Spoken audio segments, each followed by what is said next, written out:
Assalamualaikum warahmatullahi wabarakatuh. Perkenalkan, nama saya Akmal Fauzan dengan NIM 20650051. Pada kesempatan kali ini, saya akan mereview materi pertama, manajemen proyek TI. Pertama, fase definisi. Tujuannya yaitu untuk memahami dengan baik masalah-masalah yang dihadapi oleh user dalam memperkirakan biaya, waktu, dan penyelesaian suatu proyek. Ada 3 aktivitas utama pada fase definisi. Pertama, memahami dan menganalisa masalah-masalah dari kebutuhan user dalam pembuatan proyek TI. 2. Keputusan, apakah proyek dilaksanakan atau tidak. Jika proyek siap dilaksanakan, maka seorang manajer harus menganalisa risiko yang mungkin terjadi yang dapat mengagalkan proyek tersebut. 3. Pembuatan proposal berupa perkiraan dalam hal perancangan, biaya, serta waktu penyelesaian suatu proyek. Dokumen kebutuhan (Requirement Document) atau biasa disingkat RD. RD menyatakan masalah-masalah yang dihadapi user dan solusi umum yang dibutuhkan. Bahasanya berorientasi pada bahasa yang digunakan oleh user sehari-hari dan jauh dari bahasa komputer. Kadangkala dokumen RD digunakan sebagai permohonan untuk sebuah proposal ketika user menawarkan proyek pada kontraktor luar. Hal yang dapat dilakukan sebelum pembuatan RD yaitu bisa dilakukan dengan tanya jawab atau wawancara. Proses tanya jawab dilakukan untuk mendapatkan informasi yang tepat dari user untuk memperoleh RD yang baik. User akan memberikan semua informasi yang Anda butuhkan dan tidak lebih. Tim proyek interviewer berkewajiban untuk mempelajari semua bisnis user, memahami teknologi user, dan mengajukan pertanyaan-pertanyaan. Siapkan rencana untuk melakukan wawancara.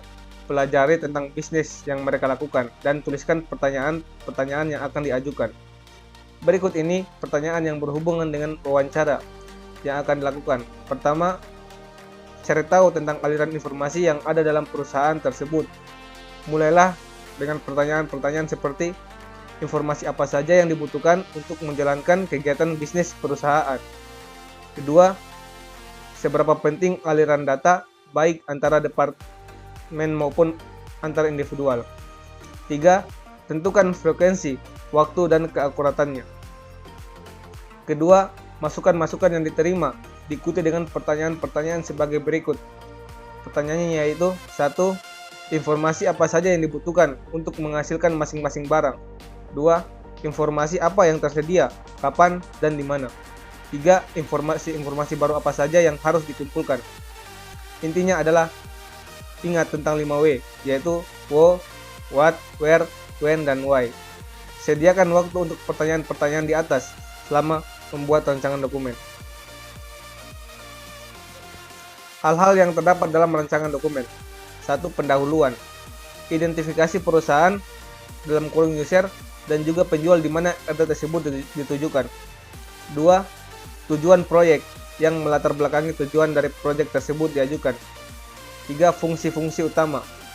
Sistem dapat berfungsi berdasarkan tujuan yang akan dicapai. 4. Keluaran umum. Informasi apa saja yang dibutuhkan dan dihasilkan dari sistem. 5. Informasi input secara umum. Input data apa yang diperlukan untuk menghasilkan output. 6. Kinerja (performance).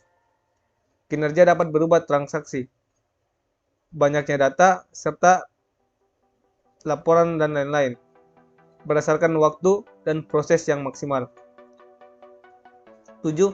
Perkembangan (growth). Kemajuan bisnis yang akan mempengaruhi perkembangan sistem. 8. Pengoperasian dan lingkungan. Penempatan sistem dan usaha sesuai. 9. Kompatibilitas dan antarmuka. Pengguna alat atau komponen yang dibutuhkan. 10. Reliabilitas dan ketersediaan. 11. Antarmuka dengan pemakai (interface).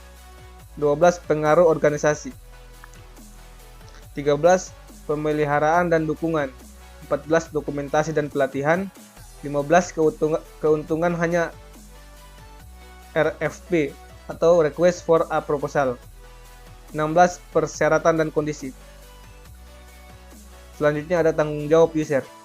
Meskipun user tidak memiliki RD atau tidak menulis RD, dia bertanggung jawab untuk menyediakan wawancara tim proyek yang dapat dipercaya dan informasi tepat pada waktunya.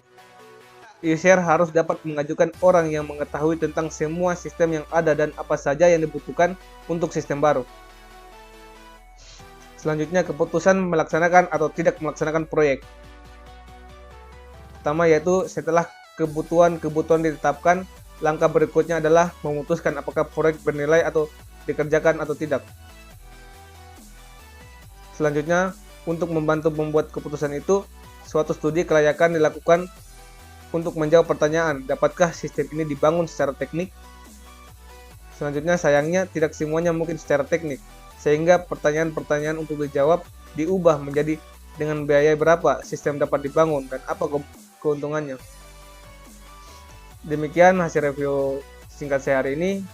Terima kasih telah menonton. Assalamualaikum warahmatullahi wabarakatuh.